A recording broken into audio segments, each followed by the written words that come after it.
Finally, a graphical depiction of the phrase and clause structure of the sentence is displayed, showing key parts such as subject and object and verb phrases.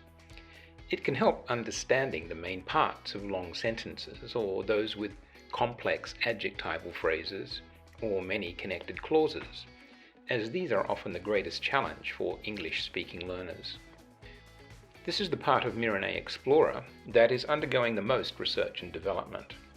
Korean, like most natural languages, allows for naturally ambiguous sentences, and so sometimes Explorer may not pick the best fitting construction for a given sentence, particularly long complex sentences.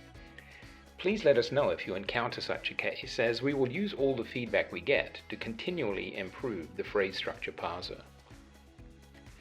You'll note that the main phrases and clauses in the parse tree are color-coded. The same colors are also used to mark out these structures in the input sentence up here.